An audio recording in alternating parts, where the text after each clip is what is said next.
Hello and welcome to Film Teach, Self-Education Through Films.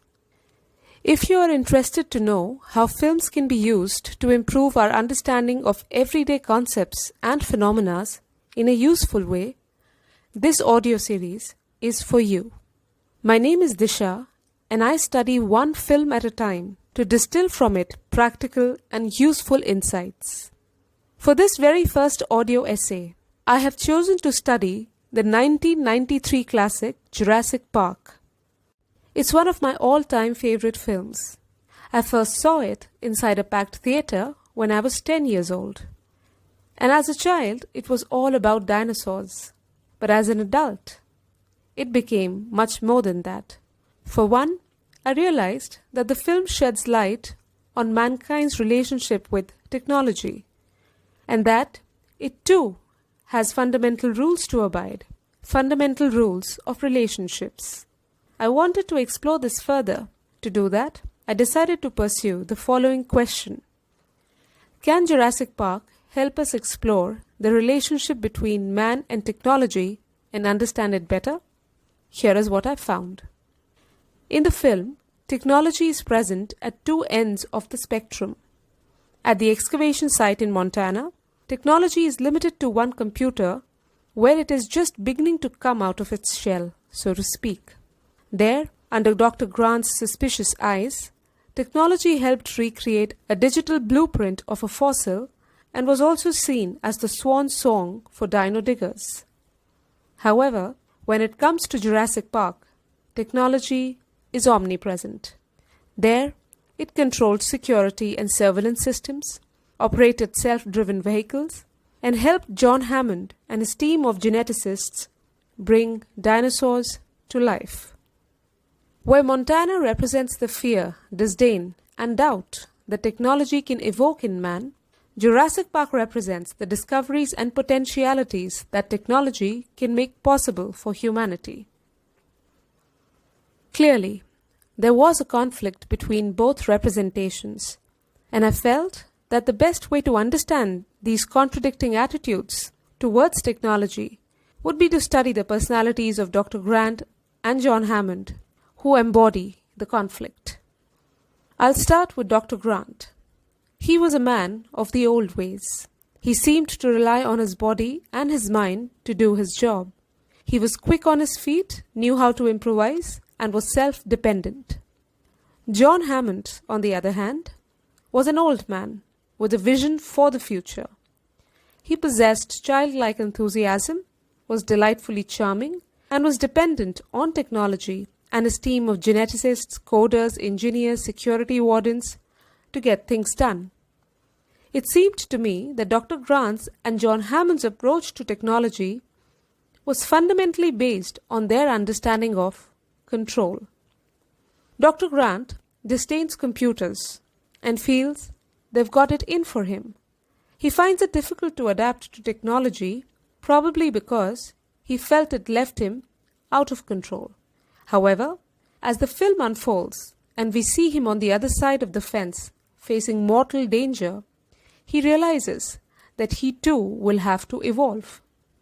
John Hammond, who is on the side of the fence that served as the headquarters of technology, found himself at his wits' end without phones, computer systems, or even a button at his command. He was as vulnerable inside as Dr. Grant was outside.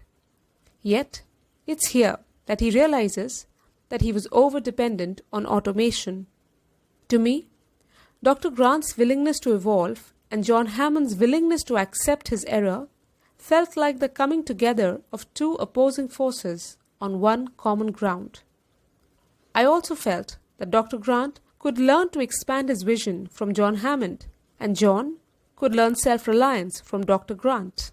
And perhaps this union of opposing ideologies can create a new philosophy that can look at technology with both caution and curiosity. While I arrived at this understanding, something still felt amiss, and I realized that without Dennis Nedry, neither Dr. Grant nor John Hammond would have come to the understanding they did. As I explored this, An observation made by the late Steve Jobs came to mind. He once said, "Technology is nothing. What is important is that you have faith in people, that they are basically good and smart, and if you give them tools, they will do wonderful things with them." Unquote. And I decided to look at the character of Dennis Nedry in the light of this quote. Dennis Nedry, the park's resident coder, came across as someone who cannot be trusted. His whole personality, the way he eats, keeps his desk, and the readiness with which he decides to sell 10 years of research to Hammond's competitor, reeks of greed and vengeance. Hammond, who could tell instantly about people, probably overlooked his intuition when it came to Nedry. Clumsy and vengeful he might be, but Nedry was also the best man for the job. In short, Nedry was smart but not good. Hammond was ready to suffer his presence, most likely because he could not imagine the extent to which an unhappy, unsatisfied Nedry could go. This again comes from Hammond's refusal to subscribe to chaos, as Ian Malcolm, the chaotician, had pointed out earlier in the film.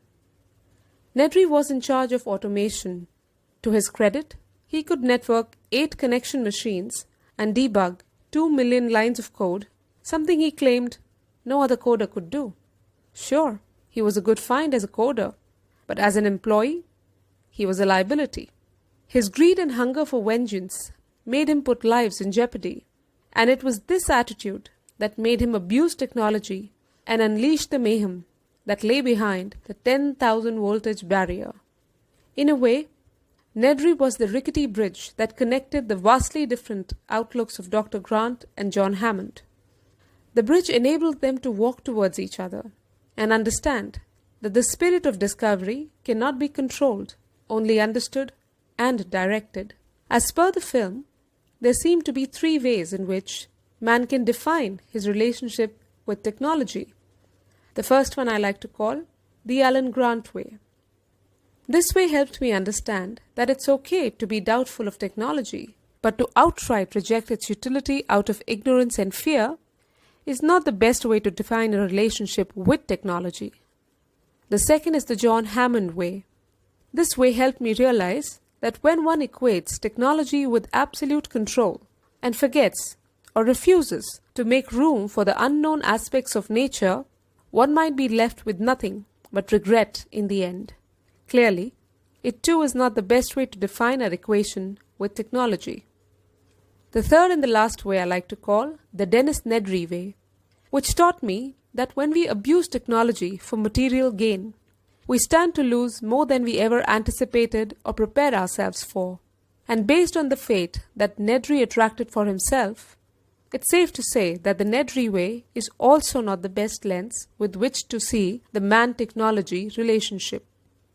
All in all, this question helped me understand that when we don't have control over our fears, ambition, and greed, then we have little control over what we create. I also understood that ideas of uncertainty, caution, care, curiosity, expectations, and humility form the fundamental tenets of this relationship. And it's the way we deal with these fundamentals that will ultimately determine if this relationship will move at the pace of our understanding, our ambition, or our greed. The 3 ways shared earlier were either lacking in some form or were altogether wrong. So perhaps a good way to define the man-technology relationship would be one that's not about feeling in control of another, but of taking measures to avoid going out of control altogether. So this is what I found out. What about you? Add your insights in the comments section, and if you found it useful, do share it with your friends, and maybe let me know too. Thanks for being here. See you next time.